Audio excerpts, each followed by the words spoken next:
The voice message came in at 6:47 inches the morning. I was still in bed, still half asleep, still in that soft space between a dream I couldn't hold on to and the sound of my phone buzzing against the nightstand. I almost didn't listen to it. I almost rolled over and let it go to the notification graveyard with everything else I'd been avoiding that week. But it was my neighbor, Dorothy, 71 years old, who had lived across the street from my mother's house for 30 years. Dorothy didn't text. Dorothy barely emailed. The fact that she'd left a voice message at 6:47 on a Tuesday morning made me sit up before I even pressed play. Honey, I don't want to alarm you, but there's a moving truck parked in front of your mother's house, and your brother is here. He's got some woman with him I don't recognize, and they're talking to two men with clipboards. I thought you should know. I sat there for a moment with the phone in my hand. Then I got up, got dressed, and drove to my mother's house. Not because I was panicking, not because I was going to scream at anyone or make a scene in the street, because 8 months ago, when I first started noticing the signs, I had made a phone call. And then I had made another one. And then I had sat across from an estate attorney and a real estate attorney on the same afternoon and told them exactly what I was afraid was coming. So by the time I pulled onto that street and saw my brother standing in the driveway of the house my mother left to me, I already knew something he didn't. My mother died in April. She was 67. Ovarian cancer, diagnosed late, moved fast. She had 4 months from diagnosis to the end, and she spent most of it making sure everything was in order. That was who she was. She paid off the house 20 years ago. She kept a savings account she never touched, built slowly and quietly over decades. She updated her will twice in those final months, both times with her attorney present, both times fully lucid and on record. She left the house to me. Not to both of us. Not split. To me. She left my brother a cash sum from the savings, a number that was fair and deliberate, and she left the remainder of the savings to me as well. She also left a handwritten letter explaining her reasoning, which her attorney kept a notarized copy of because she knew. She knew my brother the way I knew my brother, and she wanted the record to be clear. My brother is 52. He has never been good with money. He has a wife who is worse. They have a lifestyle that has always outpaced their income, and for most of my adult life, I watched them borrow from our mother with the loosest possible definition of borrow. After the funeral, my brother cried genuinely, and I don't doubt that grief was real. But grief for him has a short half-life, and within 6 weeks, he was asking questions about the house. It doesn't make sense for you to hold on to it, he told me at the time. You have your own place. The market is good right now. If we sell, we split it, everybody walks away better off. I told him the house was not his to split. I told him Mom's will was clear. He told me I was being selfish. I told him to talk to the attorney if he had concerns. He didn't like that. His wife liked it even less. And in the weeks that followed, the phone calls got shorter. The holiday dinner got canceled. And something in the way he looked at me at our cousin's birthday party told me that he had not let it go. He had just stopped telling me about it. That was when I made the phone calls. I'm a paralegal. I have been for 11 years. I don't say that to brag. I say it because it meant I knew exactly who to call and exactly what to ask for. I contacted the estate attorney who handled my mother's will and asked him to flag any inquiries about the estate from outside parties. I contacted the bank where my mother held her savings account and, as the named beneficiary and executor, formally documented that no transactions were to be authorized without my direct in-person verification. I contacted the county recorder's office and filed a simple ownership protection notice on the property, a process most people don't know exists, but it creates a mandatory verification hold anytime someone attempts to initiate a transfer or transaction on a flagged property. Then I went home, and I waited. I didn't tell my brother I had done any of this. I didn't tell anyone, actually. I just went back to my life and hoped I was being paranoid. I was not being paranoid. My brother was standing in the driveway in a jacket I recognized from Christmas 2 years ago, and next to him was his wife in sunglasses, and behind them were two men who were indeed holding clipboards. I parked at the curb and got out slowly. The morning was cold and bright. A crow was making noise in the oak tree at the corner. "What are you doing here?" my brother asked. Not hello. Not a flicker of the guilt I might have expected. Just that flat, with a slight edge of inconvenience. "Dorothy called me," I said. "What is this?" His wife crossed her arms and looked away like I was a stranger who had interrupted something. "We're having the house assessed," my brother said. "Assessed for what?" "For sale." I looked at him for a moment. Then I looked at the two men with clipboards, who were now looking at each other. "This house is not for sale," I said, "and you have no authority to have it assessed." "I have power of attorney," he said. And there it was.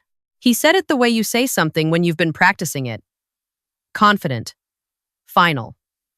Like it was a card he'd been holding across a table for months and had finally set down. I kept my voice very level. You have power of attorney for what, exactly? He reached into his jacket and pulled out a folded document. For the estate. Mom signed it. I didn't reach for it. I didn't raise my voice. I looked at the two men with the clipboards and said, Gentlemen, I'd suggest you don't go inside that house today. There's a verification hold on this property. Any assessment conducted without my authorization as the legal owner and executor will not be valid, and any transaction attempted on the basis of this man's representation may expose you to liability. One of them started to say something. The other one was already putting his pen in his pocket. My brother's voice went up. You can't just... I'm going to give you a chance to stop right now, I said. Because whatever that document is, if it says what you're implying it says, we need to talk to the attorney today. Not tomorrow, today. And you want to think very carefully before you take one more step. He stared at me. His wife put her hand on his arm like she was steadying him. The two men excused themselves, got in their truck, and left. I stood in the driveway of my mother's house in the cold morning air and looked at my brother for a long time. Call your attorney, I said. Tell him to call mine. His name is on the estate file. Then I went inside and made coffee because it was my house, and I had a long day ahead. My brother's power of attorney document was a fabrication, not a clumsy one. Someone had put effort into it. The letterhead was formatted correctly. The notary stamp looked real, at a glance. It claimed that 3 months before her death, my mother had granted my brother authority to manage and liquidate estate assets on her behalf, with specific language about the property and the savings account. The first problem, was that my mother's mental competency in her final months was not only documented by her own attorney, but by her oncologist, her hospice nurse, and 2 separate witnesses who signed her will. There was no window in which this document could have been legitimately executed. The second problem was that the notary stamp on the document belonged to a notary who had retired and surrendered her commission 14 months before the document was supposedly signed. That detail came out because my attorney had seen something like this before and knew to check it. The third problem was that my mother's estate attorney had already received a call from someone claiming to be acting on my behalf, requesting that the estate file be transferred to a new managing party. That call had come in 6 days earlier. The attorney had flagged it immediately and called me. That was the call that told me the timeline had moved. My brother and his wife had made 3 separate attempts in the same week. The estate attorney, the bank, where they had presented the forged power of attorney and requested access to the savings account, and then the property assessors, which I had interrupted in person. The bank attempt had already failed before I ever got Dorothy's voice message. The accounts were flagged. The branch manager had followed protocol, asked for additional documentation, and told the person presenting the POA that the primary account holder's executor verification was required before any access could be granted. They had left and apparently decided the property assessment was worth trying anyway. I spent that day on the phone and in 2 offices and gave 3 recorded statements before 5 o'clock. My brother called me twice. I let both calls go to voicemail. There was no version of that conversation that needed to happen in real time. The second message was his wife. She said my brother had made a mistake and that he was under a lot of financial stress and that family shouldn't do this to each other. She said the word family 4 times. She did not say the word sorry once. I saved both messages and forwarded them to my attorney. Here's the part I want to tell you carefully, because I know what some people want from a story like this. They want a dramatic confrontation. They want a moment in a hallway or a parking lot where the wronged person looks the betrayer in the eye and says exactly the right devastating thing and the other person crumbles. I understand that. I have wanted that too, in other situations, for other reasons. But what I have learned, what this entire year taught me, slowly and at real cost, is that the most powerful thing you can do when someone tries to take something from you is to have already made it untakeable. The confrontation is almost beside the point after that. The system does the talking, the documentation does the talking, the date stamps and notary records and flagged accounts and recorded calls do the talking. I did have one conversation with my brother. It was 10 days after the driveway morning, in the parking lot of the county courthouse, where we had both been asked to appear for a preliminary hearing related to the forged document. He looked thinner. He was with his attorney, not his wife. He walked toward me like he was going to say something, and his attorney put a hand on his arm, and he stopped. Then he said it anyway. I needed the money. I looked at him. My brother, 52 years old, the boy who taught me to ride a bike in this same town, who drove me to the hospital the night I had my appendix out at 19, who stood next to me at our mother's graveside and didn't let go of my hand until I told him he could. I know you did, I said. I didn't know what else to do. You could have asked me, I said. You could have called me and told me you were in trouble and asked for help. I don't know what I would have said, but you could have asked. He didn't have anything to say to that. But you didn't ask, I said. You went to the bank with a fake document. You sent someone to call my attorney pretending to represent me. You put 2 people in the driveway of Mom's house with clipboards 8 months after she died. His attorney was watching the ground.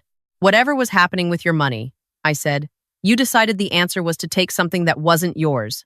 That belonged to Mom, and then it belonged to me, and you decided neither of those things mattered as much as the problem you were in. That's what I can't get past. He said my name. Don't, I said quietly. I walked inside. The forged power of attorney document was traced back to a paralegal my brother's wife had found through a contact of a contact, someone who prepared fraudulent documents for a flat fee and believed the transaction was untraceable. It was not untraceable. It took the investigator about 3 weeks to trace it. The retired notary, whose stamp had been used, was located and confirmed that she had not prepared or signed anything for anyone in over a year, and that her stamp had gone missing from her home office the previous spring during a period when my brother and his wife had been invited for dinner. That detail I had not anticipated. The retired notary was 70 years old and had known my brother for 15 years through my mother. She had to give a recorded statement about her own stolen property stamp being used in an attempt to defraud her late friend's estate. She cried during the statement, according to my attorney, who was present. I called her afterward and told her I was sorry she'd been pulled into it. She told me my mother would have been proud of how I handled everything. I had to pull over to the side of the road because I couldn't see clearly enough to drive for a couple of minutes after that. My brother was charged with forgery and attempted fraud. His wife was charged as a co-conspirator. The hearing was not short and not painless and not anything like the clean resolution a 30-second summary makes it sound like. Their attorney negotiated. There were delays. There was a period of several months where I woke up and went to sleep and went to work and lived my regular life, while this thing lived in the background of everything. A low-frequency noise I couldn't turn off. What I can tell you is the outcome.